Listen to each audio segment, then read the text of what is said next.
Buenas tardes, buenos días a todos y todas quienes nos escuchan. Estamos acá abriendo un nuevo capítulo de Ornitorrinco Podcast. No llevamos tanto, pero igual ya perdí la cuenta, no me acuerdo si el tercero o cuarto, pero cuarto, Es el ya, muy bien, cuarto. muy bien. Eso. Sí. Así que, ¿cómo están, chiquillos? ¿Cómo están, Carlitos, Robinson? Mr. Rob, que hace rato no lo teníamos por acá, estaba ahí tapado con un montón de cosas. ¿Cómo has estado? Sí, bien, todo bien. Ahí ¿Cómo está la guerra por allá, Robinson? estuvimos peleando, pero ya podemos respirar. En cualquier Ahí, momento me sumerjo sí. nuevamente. ¿Ah? Sí, pero bien. Muchas gracias ahí, Claudito. Súper. Muy bien, muy bien. Aquí Hola, estamos también. hola. Hola a todos. ¿Cómo va la semana, chiquillos? Movida la semana. Yo creo que desde hace 2 semanas para acá de verdad se ha intensificado todo, pero ya sabemos cómo es el último Q, así Sí, se que sabe. sí, con Ahí fuerza. después del 18 se empiezan a activar todas las cosas para los últimos 2 meses del año. O sea, ahí como lo que queda de septiembre y octubre, como para todo lo que vaya a hacer en noviembre y diciembre, que no se hizo en otros meses, ahí así que queda. No se cuenta. Hay que pasar un metro. Por la pandemia igual. Sí, Sí, sin totalmente. duda, sin duda. Yo Sí, lo po. que he percibido también es un cansancio generalizado Sí, totalmente. de amigos, no sé, colegas. Bueno, nosotros mismos también nos vemos, pero básicamente es por, Nosotros, Freddy. claro, Cosa de sí. mirar, cosa de mirar. Así que bueno, ahí también eh, yo creo que la idea ahí también es realizar también algún tipo de otra actividad que nos pueda también recargar, pues. Este espacio también, por lo Como un menos para podcast. mí, tiene que ver con eso. Sí, pues totalmente. ¿No? Estoy aquí como Un que. podcast de estudio de casos de ciberseguridad. Claro, exacto. De hecho, me gustaría que luego llegara el momento que pudiéramos estar grabando el podcast todos en el mismo lugar. Sería bacán, así como grabar una instancia de todos juntos. Así que esperemos que eso resulte, porque eso va a mejorar esta instancia que ya está bacana así digital, va a ser mucho mejor presencial, no sé, comiendo en algún lugar o algo así. En unas Sería, mesas con las respectivas bebidas. por supuesto que sí, por supuesto. Oye, Veamos cómo se da, porque se intensificó también el tema de la pandemia en Europa. Entonces, Evo, también ese es como ver el futuro, ya ese es nuestro futuro. Allá Veamos, vamos. claro, veamos cómo nos vamos construyendo también a partir de esa información. sí, Y pues yo tenía totalmente. esperanzas ilusas de mis vacaciones en enero, febrero, quizás aquí mismo, pero no sé. Cuesta. Sí, No, buenísimo. vamos a deambular en el confinamiento, desconfinamiento. Sí. No, eso no va a parar. Es Oh, difícil ya. prever para adelante, más aún hoy. Está Disfrutemos este complicado. momento que igual podemos salir un poquito y hacer algunas cosas, disfrutémoslo.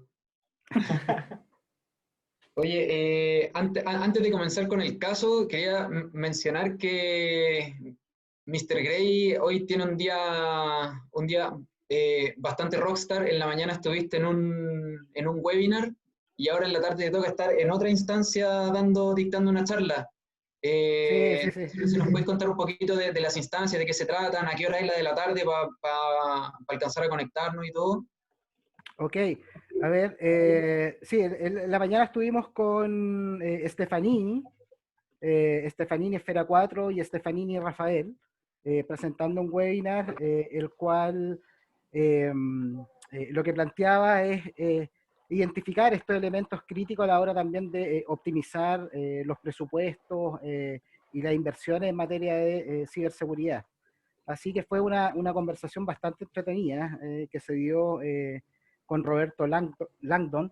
Y bueno, en términos generales, creo que también ahí fuimos coherentes con lo que hemos venido desarrollando, este enfoque más sistémico, desde la complejidad, desde la cibernética hacia la ciberseguridad.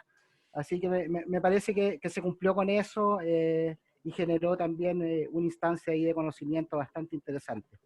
Y ahora, por la tarde, a las 6 de la tarde, voy a estar presentando en la Universidad Bernardo Higgins, Y ahí justamente todo lo que tiene que ver con este enfoque más biológico, sistémico, de los procesos de construcción de la seguridad, enfocado específicamente en la cultura. Por lo tanto, ahí también vamos a estar mostrando temáticas relacionadas con modelos biológicos enfocados en este tipo de temas y procesos también de modelamiento y simulación. Buenísimo. Oye, es un temazo el tema de la optimización financiera. De hecho, lo hemos tocado en algunos podcasts, pero yo cacho que cuando analicemos varios casos podríamos hacer como un podcast donde hablemos de esa temática y juntemos todo lo que hemos hablado de los casos. No sé, se me ocurre ahora algo que podríamos hacer a futuro como temáticas también. También lo podríamos abordar así. Sin duda. ¿Les parece? Vamos a la esencia de la papa misma. Vamos. Ahí, a lo que nos convoca. Hoy el caso que nos convoca es bastante, no sé cómo decirlo, es como picarón el caso que vamos a analizar hoy. ¿Ya? Está bien que sí, Claudio. Yo de hecho me puse polera por eso. Con un poquito menos de ropa por el caso ahí. Sí, Póngase cómodo. Claro. Ahí, el caso que vamos a analizar hoy es el caso de Ashley Madison. ¿Ya? Un poquito de contexto sobre esta organización. Ashley Madison pertenece a una organización más grande, que es Avid Life Media, que tiene dos portales, Ashley Madison y Printed Men. Ambos portales tienen una finalidad específica, pero la abordan de distinta manera. Ambos portales se dedican como a hacer encuentros de parejas, o a hacer un intermediario para concretar encuentros de parejas. Lo que pasa es que Ashley Madison tenía este condimento de la patraña de la infidelidad, entonces estaba hecho para concretar encuentros de parejas, pero con personas que están casadas. ¿Ya? Entonces, la visión o parte de lo que ofrece Ashley Madison es fuerte confidencialidad, ¿ya? En resguardar la información tanto de los encuentros como de los usuarios que pertenecen a la red, usuarios y usuarias. ¿Ya? ¿Qué fue lo que pasó? La empresa Avid Life Media recibe un mensaje de un grupo que se denominó Impact Team, ¿ya? De Impact Team, que decía tienen 30 días para bajar sus portales. Esto en el año 2015. Y si no bajan los portales Ashley Madison y Printed Man, nosotros vamos a publicar información privada de los usuarios y de la organización. Pasaron los 30 días, no bajaron los portales, iniciaron como una investigación interna con la policía, un montón de cosas, pero no bajaron los portales, y se generó una liberación de 10 gigas de información que correspondía básicamente a correos de los usuarios. Después hubo otro volcado de información, ya, porque esto se generó en 3 olas, otro volcado de información que eran alrededor de 20 gigas, ¿ya? En el cual había más datos internos de la organización, más que de usuarios. Se incluían correos del CEO y también el código fuente de la aplicación de Ashley Madison. Y el tercer volcado, más correos de usuarios y detalles ya personales de las personas que formaban esta red social. ¿Ya? Entonces ahí también Ashley Madison se enfrentó, entre otras cosas, al escrutinio público, a la divulgación de esta información que es confidencial y demandas de millones de dólares al respecto. ¿Ya? Ese es como el contexto de lo que nos convoca hoy en día. ¿Ya? La patraña siempre puede traer este tipo de riesgos. No sé quién quiere partir, quizás Don Rock, que se está reintegrando después de haber estado en las sombras durante mucho tiempo. No tiene relación, imagino que lo que tú estás diciendo no tiene relación con un conocimiento específico sobre cómo operan estos portales de relaciones extramaritales. Por supuesto que no. Para nada. Si quieres compartir algo así, bacán, pero... Perfecto. No, ahí básicamente creo que el gran dolor es a esto, a la emoción, ¿ya? Y ahí desgraciadamente muchos de los que llevan quizás estas relaciones extramaritales o cualquier tipo de relación que moralmente puede que no esté bien vista, evidentemente lleva un riesgo. O sea, tanto en lo digital como en, digamos, en este mundo real, implican, digamos, riesgos para quienes practican o participan de estos eventos.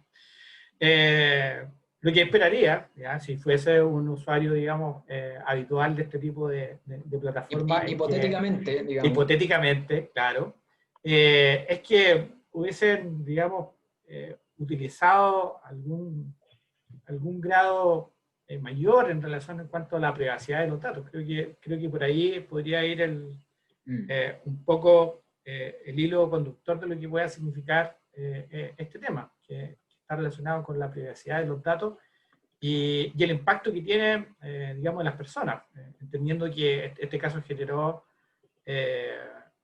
bueno, la renuncia del CEO, pero mucho más importante que personas tomaron la drástica determinación de acabar con sus vidas. Entonces, vemos que algo que puede aparecer inicialmente como algo, digamos, como algo totalmente superficial, pero que tiene también, digamos, hoy día las tecnologías tienen eso, tienen un impacto en la sensibilidad de las personas, en su sentir. Entonces, va por ahí que la privacidad debiese generar, digamos, esta sensación de sentir que mis activos de información están lo debidamente custodiados para evitar que se produzcan, digamos, este tipo de brechas y terminar en eso. O sea, que personas tomarán esta drástica determinación.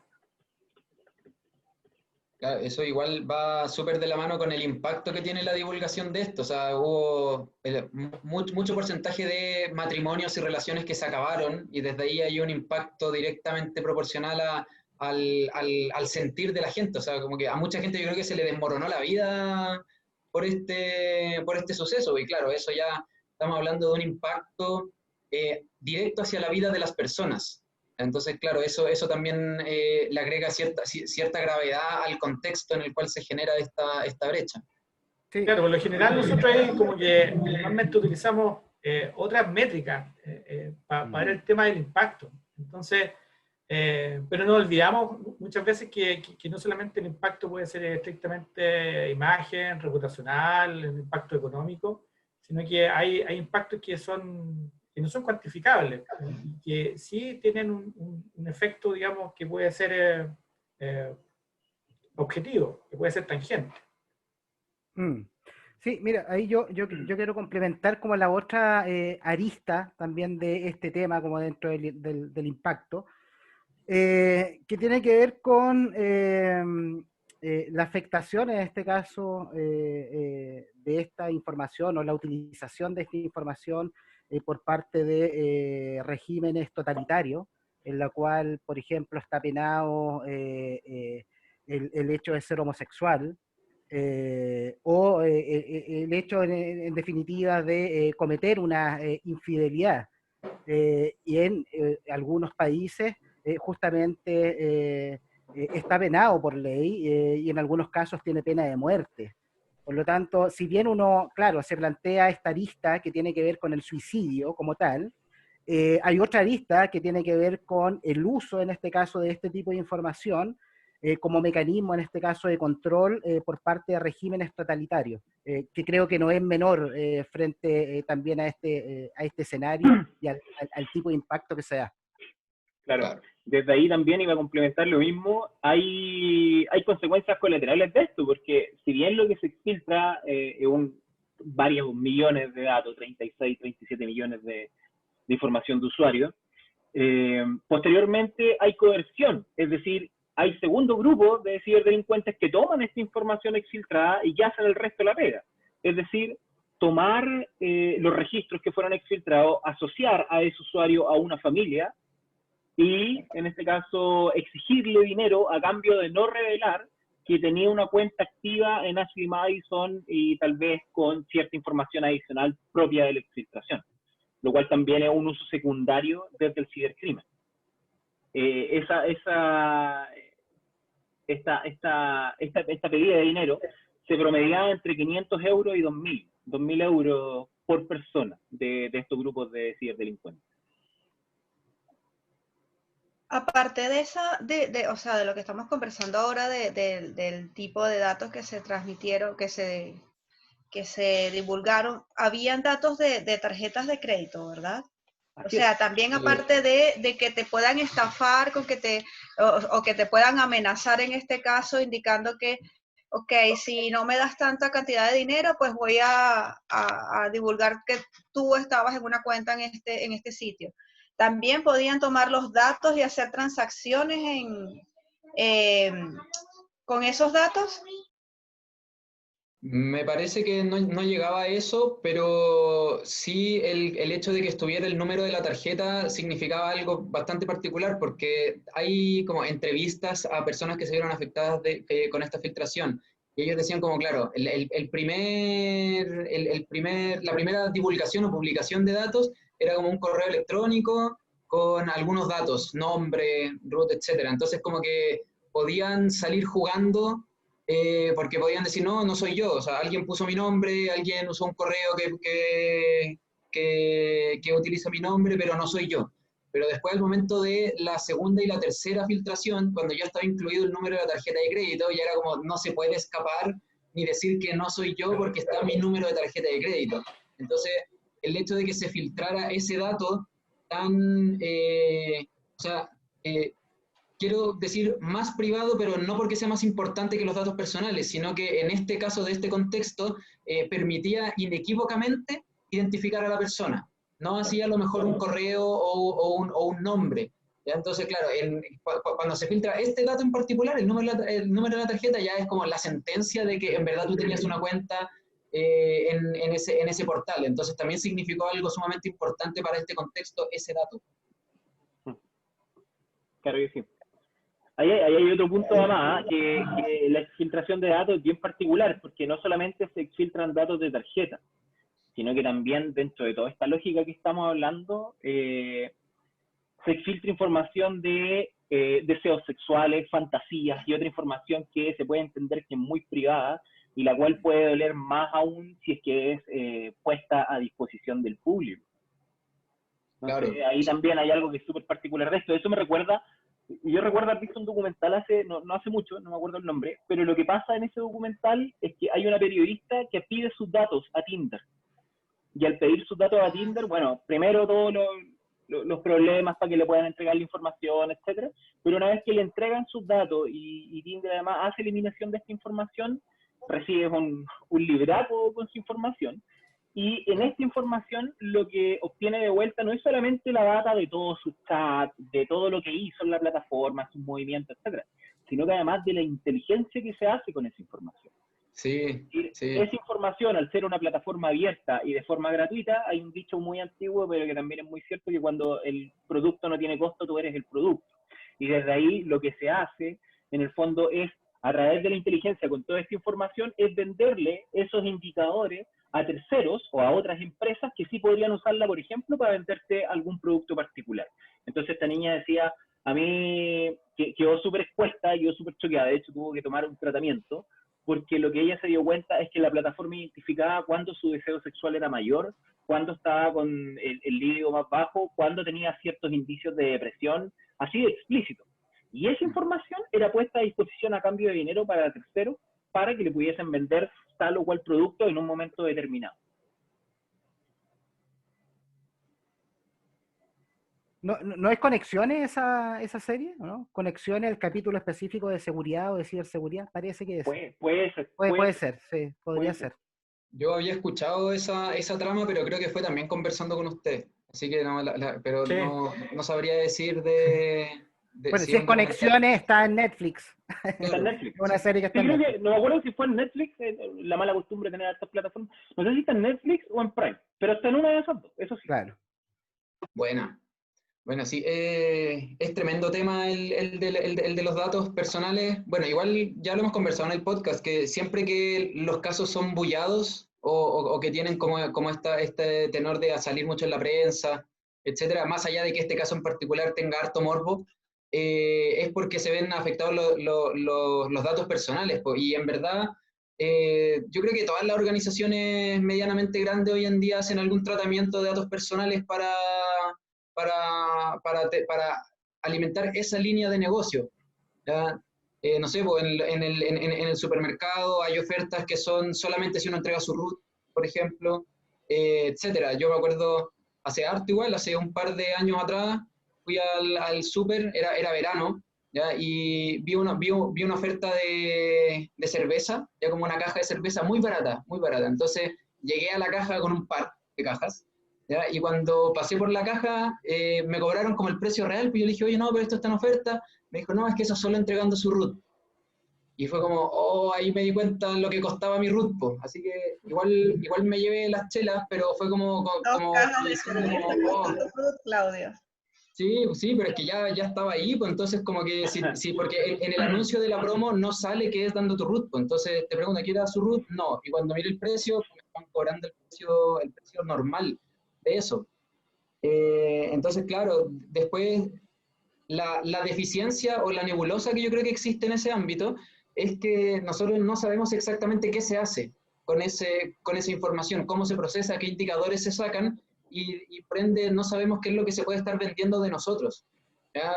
De hecho, colgando un poco lo que estaba diciendo Carlos a esta chica del documental, que yo no lo he visto, solamente por lo que nos comentó Carlos, ella quedó como impresionada y afectada por la cantidad de información que se obtiene de ella, justamente porque uno no sabe qué información se está, digamos, obteniendo de los datos que nosotros vamos dejando. Y hoy en día también la capacidad tecnológica te entrega un sinfín de capacidades para poder obtener patrones de comportamiento, por ejemplo, y desde ahí realizar proyecciones. No sé, son cosas que yo creo que la legislación por lo menos acá, tiene que avanzar hacia allá, o sea, de nosotros saber qué se está haciendo con esos datos. Y ahí uno puede tomar una decisión consciente de si los da o no. A lo mejor uno sí quiere participar de eso, pero sabiendo específicamente qué van a sacar de eso. Exacto, sabiendo cuáles son las consecuencias y hasta dónde estás dispuesto a que usen tus datos. Entonces, igual va muy de la mano de lo que siempre hemos conversado, el tema de concientización, hasta dónde tú puedes pensar y qué compartir de tu vida personal, porque al final tus datos también forman parte hasta de la vida personal de la persona que los comparte, obvio.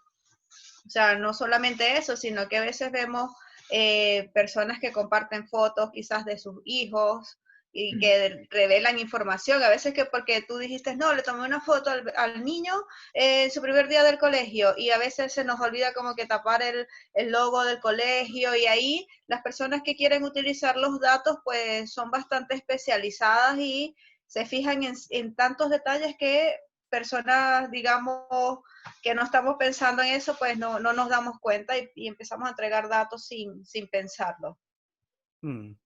Sí, a mí me parece interesante la pregunta que te haces tú, Claudio, en el relato, que es, ¿cuánto vale mi root? En ese, cuando te enfrentas ahí, te dicen, oye, mira, tenés que dar tu root y te lleváis 24 la cervezas chela. por acá. Y en ese cuánto vale mi root, o cuánto vale esa información, es una tremenda pregunta, que nosotros la debiésemos justamente poder realizar cuando tomamos algún tipo de servicio como este tipo de servicio de Ashley Madison. Y ahí lo relaciono justamente con lo que indica Reis. Es fundamental acá como esa toma de conciencia personal. Esa toma de conciencia personal, lo que yo pienso es que llega a partir también de la visibilidad que tú tengas, y ahí coincido con Claudio, porque sin duda lo que debiese entregarte la respuesta a esa pregunta, ¿cuánto vale mi root?, también tiene que ver, bueno, ¿qué van a hacer con mi root? ¿Hasta dónde van a llegar justamente con esa información? ¿Cómo la van a utilizar? Y por otro lado, eso genera esta mayor visibilidad, esta mayor conciencia de parte de uno acerca de su información, y uno va generando resiliencia también, y va generando fortalezas también a nivel individual, y como lo hemos mencionado en nuestros capítulos, esas fortalezas a nivel individual generan cultura, generan organizaciones que son resilientes y generan países que son resilientes, así que no están conectados, esa como conciencia personal acerca de mis datos. Ahí, en el fondo, también, un poco con ese tema de la conciencia, igual he estado revisando últimamente porque hoy en día se habla mucho del término de concientizar, pero en realidad como que cuando le damos un segundo clic al tema de concientizar, en realidad lo que se ofrece no es el resultado que se espera. O sea, el resultado esperado al momento de concientizar es un proceso, digamos, de reflexión, en que la persona se abstrae de sí misma, puede tomar una decisión y en función a esa decisión que está determinada por la ética o por la moral, puede determinar si es correcta o incorrecta. Entonces, claro, el tema de concientizar es un tema tremendamente profundo, complejo. Últimamente igual he estado leyendo ahí a Paulo Freire, que es un pedagogo que habla precisamente de los procesos de concientizar y de la complejidad que tienen, digamos, al momento de querer generar esto, y va muy de lo que decías tú, Fede, que en el fondo puede haber una conciencia, digamos, específica de una persona, pero también debe haber una conciencia en lo social. Si no existe una conciencia en lo social, una conciencia, digamos, del individuo, no tiene mucho impacto, no tiene mucho sentido. Y eso es lo que deberíamos, de algún modo, también ir apuntando, digamos, quizás no hablar de concientizar, porque es un proceso, como te decía, tremendamente complejo, pero quizás sí de promocionar o de educar digamos, en estos temas. Más allá, porque esto se ve afectado precisamente por lo que saben hacer las campañas, afectar la emoción. O sea, cada vez que Claudio llegó ahí totalmente contento por sus 24 cervezas, él vio una frustración, digamos, generó un sentimiento, digamos, y ese sentimiento es el que de algún modo afecta esta toma de conciencia. Es lo que de algún modo lo opaca. Y ahí es donde cometemos los errores. ¿Ya? Y muchas de estas cosas pasan hoy día, de estos errores pasan porque nos vemos afectados por algún tipo de emoción que afecta nuestra toma de conciencia y por ende el resultado, digamos, es un resultado, digamos, no esperado. No, no lo que queríamos realmente.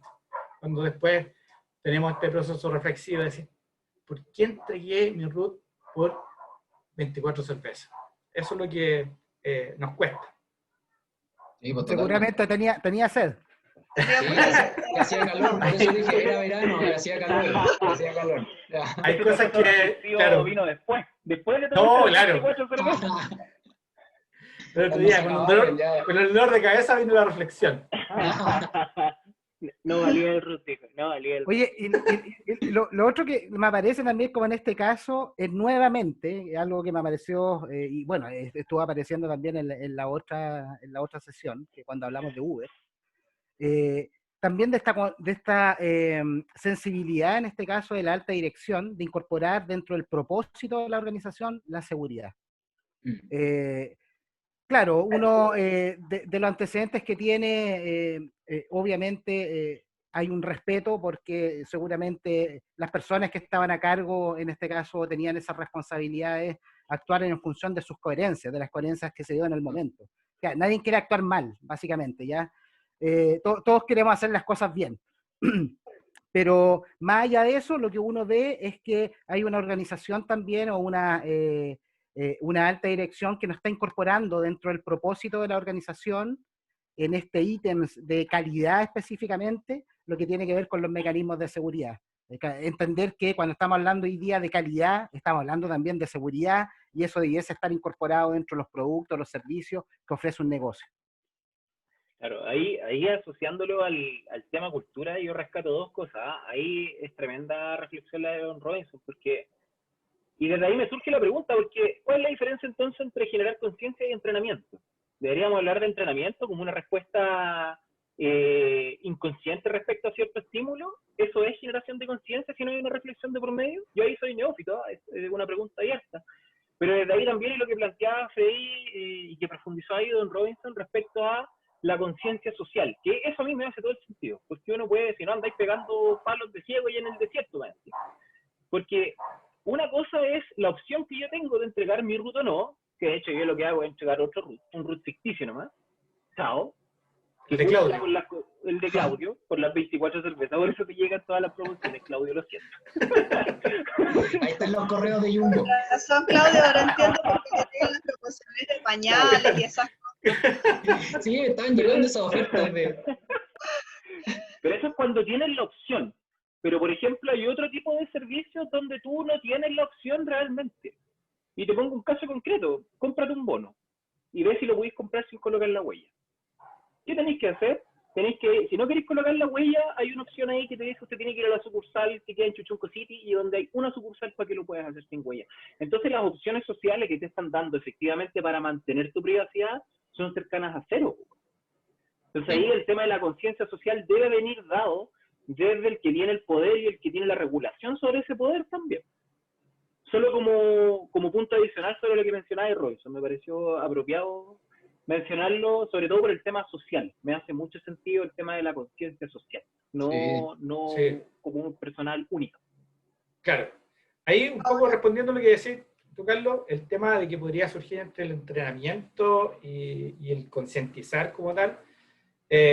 Hay una práctica que también es como recurrente. O sea, nosotros somos capaces de entrenar usuarios, pero concientizar hace la persona. Entonces, el usuario es un ser, digamos, es un ente que probablemente pueda representar una máquina, pueda incluso representar un animal. Y nosotros lo podemos entrenar. Y probablemente él pueda reproducir todo eso desde ciertos estímulos que son propios del aprendizaje. Pero la conciencia es una cuestión súper propia de nosotros. Entonces, esa reflexión, el perro después que se come la comida no dice, qué excelente comida me dieron hoy día. Creo que a partir de esto voy a generar, digamos, un nuevo proceso de... No, el perro va y come porque actúa de acuerdo a ciertos estímulos. Pero nosotros a lo que nosotros nos mueve es esta parte del sentimiento. O sea, si un usuario ya se entrena, es muy distinto de entrenar, comillas, que sería concientizar personas. Y es donde creo que puede ir un poco el foco de lo que significa algo mucho más efectivo, ¿ya? Algo que vaya a algo mucho más, a un nivel mucho más inferior, pero que eso también puede tener un impacto mucho mayor en lo que significa, por ejemplo, entregar el root. ¿Ya? Claro, Esos niveles de conciencia. Es tremendo. Y lo otro, el otro punto está relacionado a lo que mencionaba Freddy respecto a la cultura organizacional. Que es, ok, sí, se preocuparon de la seguridad, tal como decía, igual que en el caso Uber Expost. O sea, ya quedó la embarrada, ok, sí, la seguridad es importante, si no el negocio se nos viene abajo. Que nosotros lo hemos visto en ES, después del incidente, llamémoslo de esa manera. Pero hay una práctica cultural y que también se cruza con la conciencia, y se cruza con la conciencia respecto a la honestidad de lo que tú estás vendiendo, porque Ashley Madison en particular no era primera vez que lo estaban acusando de un acto que no iba acorde a lo más lícito o a lo que se supone que estaba vendiendo, que era en este caso el intercambio de relaciones entre personas.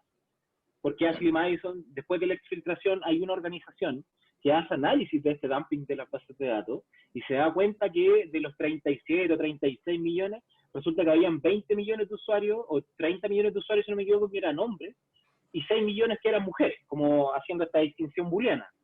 Pero sin embargo, de esos 20 millones, de esos 30 millones, 20 millones habían accedido post crearse la cuenta, y un número más bajo, que eran como 5 millones, había accedido a revisar los chats y todo lo demás. Pero en el caso de las mujeres, eran números que eran irreales prácticamente, porque los 5 o 6 millones de mujeres que habían inscrito, resulta que habían como 2.000 iteraciones que tenían que ver con revisiones de chat. Y ahí se vuelven hacia atrás en el pasado y se dan cuenta que Ashley Madison ya había sido demandado una vez por crear lo que se denominó las fembots, que en el fondo eran bots que eran creados dentro de Ashley Madison, que eran mujeres, que eran las que no se inscribían en el sitio, prometiendo a los hombres que se inscribían y que pagaban, que estaban teniendo una relación de conversación con una mujer, y en realidad eso no era así. Entonces, la honestidad y la cultura organizacional, ahí tú te das cuenta que venía dado de mucho antes, como estas prácticas ilícitas respecto a lo que te están prometiendo versus lo que te están dando.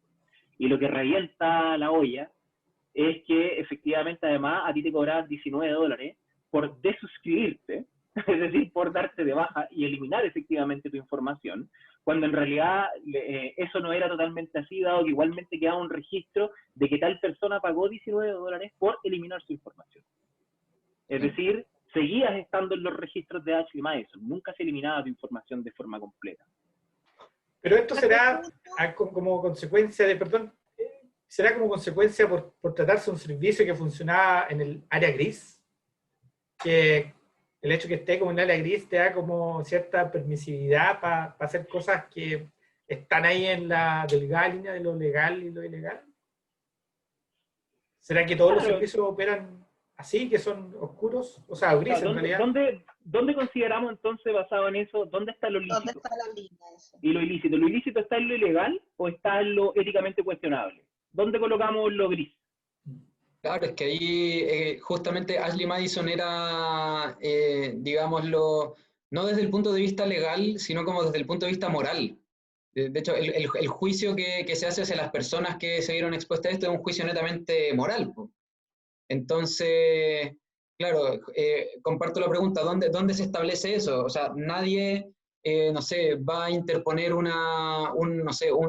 nadie va a iniciar un recurso o un proceso para poder asegurar su información en Ashley Madison, porque, claro, ¿y por qué estáis usando Ashley Madison? Entonces, ahí también yo creo que a eso va Robinson, que como es moralmente, digamos, juzgable el estar en Ashley Madison, también la organización se puede amparar en que no va a haber una movilización de usuarios de Ashley Madison para que, oye, regularicen Ashley Madison, porque o si no, todo el mundo va a saber que, o esas personas van a ser autoexpuestas a un juicio de valor. Entonces, también puede haber ahí un aprovechamiento de la organización, porque saben que no va a haber algo público, porque eso va a dejar al descubierto las conductas moralmente reprochables que tienen todos los usuarios. También puede ser. Oye, ¿y hasta qué punto puede un usuario estar tranquilo con aquellas otras plataformas X? Por ejemplo, yo me inscribí en un curso y después no me gustó y me retiré y quise que por favor borraran mis datos, porque de hecho una vez que me retiré igual me seguían cobrando la tarjeta de crédito y fue un tema ahí. Pero ¿hasta dónde yo estoy segura que de verdad borraron mis datos? Porque decía dentro del contrato que si yo me quería retirar y pedir borrar mis datos, lo iban a hacer, pero ¿hasta qué punto de verdad yo me puedo quedar tranquila con que mis datos fueron borrados y que mañana no va a tener una transacción de mi tarjeta de crédito, que me quiten mi dinero y no se sepa dónde es? Claro, eso es complejo, pero eso lo debiese empujar la regulación. Claro. Y la regulación en este caso a nivel local. Y sabemos que ahí tenemos una ley de protección de datos personales que está estancada, que no ha salido a la luz, y que viene en este caso también de ciertos compromisos que se tomaron producto de básicamente compromisos a niveles comerciales de tratamiento de información, homologar también todo el tratamiento de información en términos de privacidad de la Comunidad Europea, y obviamente también prácticas ya más regulatorias por el lado también de la industria norteamericana en este tipo de temas. Entonces, hoy día yo encuentro que estamos con un vacío. Ese vacío, en este caso, si tú efectivamente, porque hay una legislación que justamente está hoy día vigente, pero si tú quieres iniciar algún tipo de acción contra una empresa, una compañía, tienes que pagarte también todo tu proceso tú. Y tú debes hacer este proceso de investigación y todo el tema. Claro, una nueva legislación debe también venir acompañado de el organismo que se preocupe también de poder gestionar estos casos de los ciudadanos y poder hacer cumplir también la regulación. Sí, totalmente. Sí, sí. Oye, hay un podcast ya que es de la revista Anfibia, que es una revista argentina que siempre ve temas tecnológicos, también muy ligada al feminismo y todo, y el podcast se llama Todo es Fake. Solamente por algo que conversamos hace un ratito que lo dijo Carlos, eso de que cuando algo es gratis el producto eres tú. Ahí hay un capítulo que habla justamente de los datos, ya de la utilización de datos personales, y la persona que se entrevista en este capítulo es filósofo y plantea o como que utiliza el concepto de obreros digitales, porque todas estas compañías que utilizan nuestros datos, nosotros le estamos dando los datos gratis, ¿ya? Entonces, como él lo ve desde el punto de vista que ellos nos están explotando a nosotros para obtener nuestros datos y no nos están dando nada a cambio. Entonces, nos dan como el poder utilizar una plataforma, pero que finalmente es la forma en la que ellos nos extraen los datos. Entonces, también ese podcast... Ahí el que tiene mucho que decir y que en realidad lo viene diciendo hace muchos años ya es Jaron Lanier con eso. Jaron Lanier, en este caso es un escritor, es tecnólogo, está relacionado al MIT, bueno, tiene un montón de títulos, pero tiene 2 libros en particular que hablan de eso, uno que se llama No somos autómatas y otro que se llama ¿Quién controla el futuro? Y ahí hace precisamente alusión a eso, y tiene que ver con un tema más social, que es cómo nosotros construimos tecnología, y la tecnología nos va dictando cómo operar, en vez de nosotros socialmente establecer el uso adecuado para la tecnología. Claro, es decir, cómo vamos creando vicios a través de la tecnología y cómo esos vicios se van transformando en cosas más mandatorias.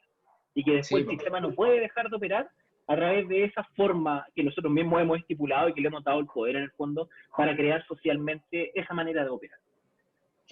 Súper interesante.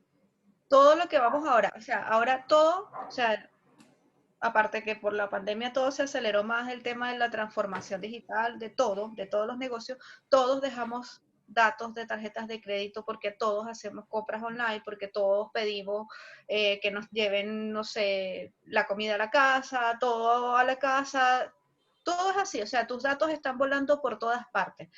Y fíjate al nivel que estamos y todavía está, como dice Freddy, tras escondido por ahí una norma de protección de datos y otro tipo de cosas, y va muy de lo que estás comentando tú, Carlos.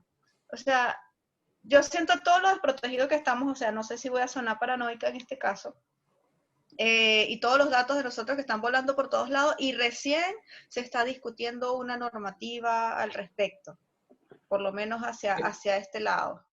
Eso yo creo que va de la mano con lo que decía Carlos, que la tecnología aparece y nosotros aprendemos a usarla nada más, y en ese aprender a usarla generamos malas prácticas, porque como no hay una conciencia de que hay riesgos asociados al uso de la tecnología, nosotros llegamos y la usamos. Y al principio aparecieron las redes sociales y era súper choro a lo mejor que los niños muy pequeños y niñas muy pequeñas utilizaran las redes sociales porque, claro, les permite comunicarse con los amiguitos, ¿cachai? Etcétera. Pero después nos dimos cuenta que hay riesgos asociados a esa tecnología, y cambiar esa conducta cultural de que ya nos acostumbramos a usar la tecnología de cierta forma sin preocuparnos de los riesgos, devolvernos hacia atrás, cambiar esa conducta y que pongamos los riesgos primero es súper difícil. Entonces, lo mismo pasa con la regulación. Pues, o sea, la regulación va reaccionando históricamente a distintas cosas malas que van pasando, y tenemos no solamente ejemplos en la tecnología, aquí en Chile la ley Emilia, por ejemplo, que regula fuertemente el tema del consumo de alcohol al momento de conducir, pero porque ya hubo una seguidilla de ¿cómo se llama?, de accidentes fatales. Entonces, como que yo creo a nivel general, y también de la mano con el tema de la concientización, creo que hace falta tener una visión un poquito más desde el riesgo de las cosas, ¿ya? A lo mejor esta opinión está súper sesgada porque nosotros vivimos en torno a la gestión de riesgos, porque somos ciberseguridad, somos continuidad del negocio, y eso es porque hay un riesgo. Si no hay riesgo, no existimos, ¿ya? Pero yo creo que la comprensión de un riesgo, ¿ya?, como concepto, no necesariamente ciberseguridad o de alguna temática en específica, la comprensión de lo que es un riesgo y qué es lo que conforma un riesgo a nivel personal o a nivel social, es sumamente necesario para lo que se viene de aquí en adelante, porque si no va a pasar eso, vamos a aprender a usar mal, y después nos vamos a dar cuenta cuando se concretan los riesgos y tenemos un historial de riesgos concretados que lo estábamos haciendo mal. Entonces, yo creo que parte de lo importante a la hora de empezar a lo mejor educar a las personas y a la sociedad en estos temas es en función del riesgo, aprender el concepto de riesgo, aprender qué es lo que lo conforma, y desde ahí poder generar un análisis para poder, y que cada uno pueda gestionar su riesgo. en el uso de la tecnología, en la vida, etcétera, etcétera. Sí, mira, como para efectos de también ir complementando lo que estás diciendo, Claudio, y que tiene que ver con lo que hemos ido conversando, con esta como mayor conciencia se debe generar en los usuarios. Lo que me pareció con lo que dijo Carlos específicamente, Yaron Lanier, yo también me declaro yo me declaro un fanático de Yaron Lanier. Y desde ahí también he visto Carlos también lo ha podido visualizar, la evolución como este planteamiento más universal que está realizando hoy día Yaron Lanier sobre el cambio en el uso de las tecnologías y en el fin y todo este tema. Y ahí hay una analogía que ocupa Yaron Lanier que me parece muy interesante porque también tiene que ver con esta amplitud de conciencia que uno va generando a partir de sentirse parte de un sistema, ¿ya? Y él coloca la analogía, en este caso indica que los gatos para cazar a los ratones tienen una técnica, y esa técnica consiste en defecar, y dentro de la feca del gato, lo que depositan en un parásito. El ratón se come la feca, en este caso, del gato, y ese parásito hace que el ratón pierda el miedo. Por lo tanto, hace que pueda aparecer y lo hace menos propenso al riesgo para que justamente termine siendo alimento del gato y genera este círculo, en definitiva, de destrucción, en definitiva, de un tipo de especie. Si lo llevamos a un extremo, por supuesto. Carlos. Esa misma analogía, ese mismo ejemplo que está dando Frey, voy a dar el dato, voy a hacer publicidad. Lo pueden encontrar en La Ciencia Pop en el capítulo 17, que se llama Una historia de miedo. Y en ese capítulo, que duran 25 minutos, que lo hace Gabriel León, que son muy buenos por lo demás, a mí me gustan mucho, lo que se habla es que el parásito que habita en la feca del gato es el crack acá. Porque para poder reproducirse, necesita estar en el cerebro del gato. Por ende, necesita que el ratón se lo coma. Y necesita que el ratón no le tenga miedo a los gatos para que los gatos se lo coman.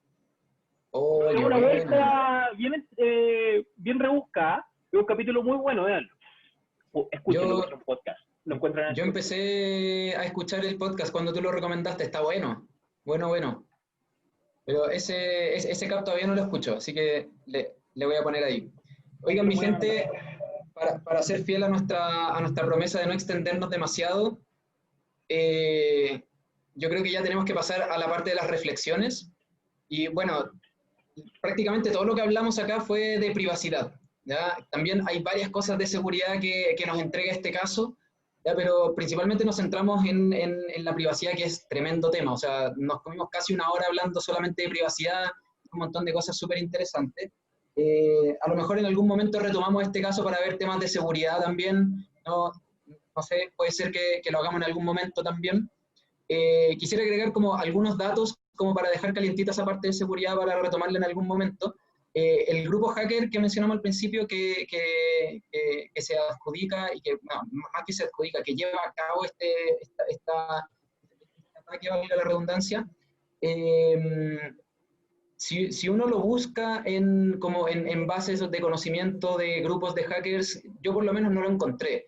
Y si uno busca también dentro de las investigaciones que se dieron dentro del caso, se vio que hay correos del CEO de Ashley Madison, que también era fundador, en el cual se realizaba una espionaje a la competencia, y que ellos se metieron a los sistemas de la competencia para también obtener información. Entonces, como que eso le agrega ahí un condimento, allá todo el morbo que puede tener este caso, le agrega ahí también un condimento de que, claro, si no está el grupo hacker con otras actividades maliciosas asociadas, probablemente haya sido una vendetta ahí, ¿ya? Entonces, la dejo ahí planteada, a ver si nos motivamos a tirar una versión 2 de esto. Pero ahora podríamos pasar a las reflexiones de cierre. Ya nos quedan un par de minutitos todavía, entonces no sé si yo le quiero seguir pasando la pelota a Don Rob, que no está ahí, está de vuelta con nosotros. Sí, es que te extrañamos. Entonces, no sé si queréis partir ahí con tus reflexiones de cierre y le dais el pase gol a alguno de nosotros para que continúe, para poder cerrar el caso. Ya, perfecto. Bueno, ya giramos bastante con el tema de la conciencia, y creo que una de las cosas fundamentales ahí es que todos estos servicios que son, digamos, grises, oscuros, de algún modo lo conversamos que podrían significar que se apliquen también malas prácticas sobre nosotros. Entonces, la invitación es más que nada a reflexionar sobre los servicios que hoy en día nos están proporcionando y que puedan ir por esta delgada línea de lo que significa lo ético, lo moral, lo correcto, y en función a eso tomar decisiones que finalmente pueden incluso salvarnos la vida. ¿Ya? Si hay alguien que tiene otras intenciones y se deja guiar por ciertas emociones o por la pasión, en este caso, puede que su vida no llegue a buen término. Entonces, importante tratar de tomar estas decisiones con la cabeza fría y tratar de que si de alguna manera uno se involucra en este tipo de servicios, tratar de ser lo más cuidadoso posible con sus datos. ¿Ya? Ahí cada uno ve dónde le mete el zapato, pero esencialmente eso. O sea, si nos metemos ahí, probablemente vamos a ser perjudicados de una u otra manera. Buenísimo. Ya, yo voy a tomar la posta de Don Robinson. A ver qué bueno, como decíamos antes, la privacidad es un mundazo, ¿ya? Y yo me voy a quedar justamente con esta parte de generar esta conciencia colectiva de la importancia que tienen los datos personales, ¿ya? Hay muchas posturas al respecto con las cuales yo concuerdo, que hoy en día los datos personales están estrechamente ligados con los derechos humanos, ¿ya? Entonces, claro, sin privacidad no hay derechos humanos, básicamente, hoy en día con toda la capacidad que tiene la tecnología.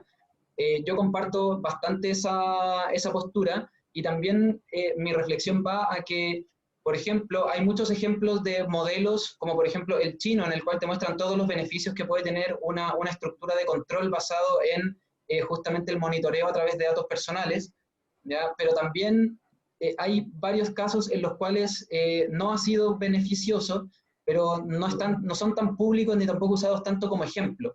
Por ejemplo, en San Francisco se implementaron cámaras de televigilancia utilizando biometría, es decir, te podían hacer seguimiento de tu tránsito, pero se abolió esa implementación y esas políticas públicas porque justamente se dieron cuenta que el gobierno podía interferir para ver con quién te juntas, cuándo te juntas, cuántas personas se juntan, y eso interrumpe o coarta el derecho a reunión, que es un derecho humano básico. Entonces, en ese caso, el Estado o la Gobernación de San Francisco decidió dar un paso atrás, dar marcha atrás con ese proyecto de televigilancia, porque no generó una bajada en los índices de delincuencia sostenidos o a gran escala, más sí generó una vulneración a este aspecto que es el derecho a reunión. Entonces, la conciencia colectiva de los datos personales yo creo que es sumamente importante. Tenemos que saber cuánto valor tienen nuestros datos personales hoy en día para poder tener esa conciencia sobre cuándo los paso, cuándo no, hasta dónde quiero llegar yo entregándolos. Esa es mi reflexión. Le paso la posta a Reis. Ya, bueno, gracias, Clau. Yo quisiera hacer énfasis en el autocuidado también. Robinson estuvo hablando un poco de eso. Y también llamar a ser detallistas, a también investigar un poco dónde compartimos nuestros datos, tratar de ver qué tan confiables son las plataformas donde estamos compartiendo nuestros datos y hasta qué punto nosotros también ser un poco más críticos con que hasta qué punto vamos a compartir nuestros datos. Porque muchas veces entras a una plataforma que tiene, o vas a comprar algo que tiene digamos, que no necesita otros datos tuyos, igual te los están pidiendo. Pero te los piden no porque sea necesario para hacer la transacción quizás, sino porque hay un trasfondo, como lo estaba diciendo Carlos durante la conversación también. O sea, porque igual toman esos datos tienen un valor al tener más datos de muchas más personas y sumándose y sumándose, esa base de datos, el valor va sumando más y es un negocio para otra gente o para un tercero, en este caso. Entonces, uno, preguntarnos hasta cuánto cuestan nuestros datos. Dos, validar también, digamos, qué tan confiables son las organizaciones, empresas, negocios, plataformas donde estamos compartiendo nuestros datos y realmente ellos necesitan esos datos para poder hacer la transacción que se tiene que hacer o para poder llegar al fin que yo necesito dentro de esa plataforma o institución, negocio, lo que sea. Entonces, un poco más a ser detallistas, a ser cuidadosos con lo que compartimos y dónde lo compartimos. Ahí le doy el pase a Carlos. Súper. Yo creo que mi reflexión va más, dado el caso, mi reflexión va más por el lado de que detrás de las empresas siempre hay personas. Detrás de cualquier marca siempre hay profesionales, detrás de cualquier marca hay personas que dirigen esas empresas y es importante que esas personas representen efectivamente lo que es la marca. Y que sean consecuentes con eso, para bien o para mal. ¿Por qué? Porque en el caso, por ejemplo, de Ashley Madison, no todo es por el negocio. O sea, tú no podés crear prácticas que no sean buenas o que perjudiquen a tus clientes en pro de poder vender más. Eso, a mi modo de ver, las cosas es inaceptable. ¿Por qué? Porque al final estáis perjudicando a un tercero y al final te estáis perjudicando tú. Entonces ahí entramos en el mismo dilema que hablamos. Recordemos que este podcast es conversaciones dispersas por personas enfocadas, entonces nos vamos a cualquier lado y hoy día nos fuimos más a lo ético y a lo moral, y desde ahí yo creo que hay una gran relevancia respecto a lo que entendemos hoy como servicios también. O sea, los servicios deben ser dados por personas que al menos tengan una ética profesional estricta, eso por un lado, y por otro lado, que se represente en este caso que lo que tú estás ofreciendo efectivamente sea lo que estás entregando.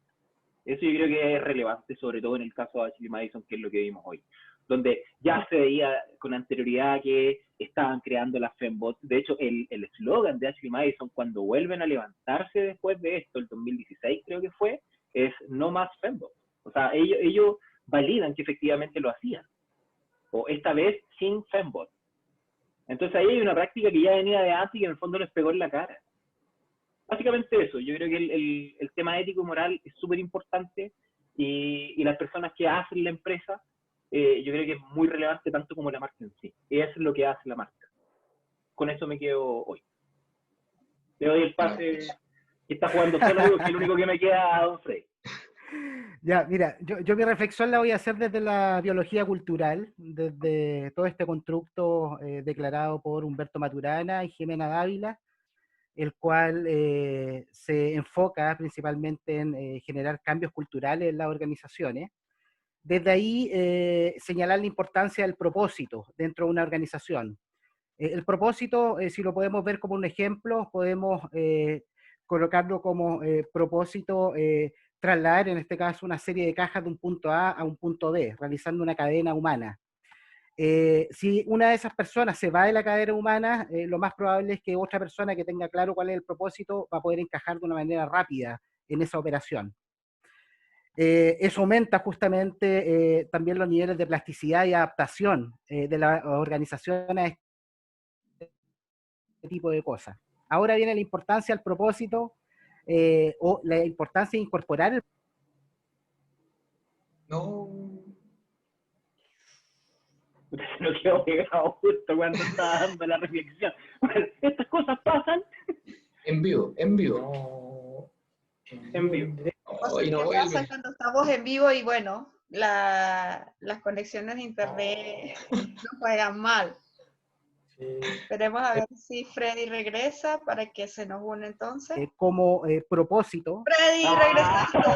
¡Volviste, Freddy! Te habías quedado. El tremendo, la tremenda reflexión.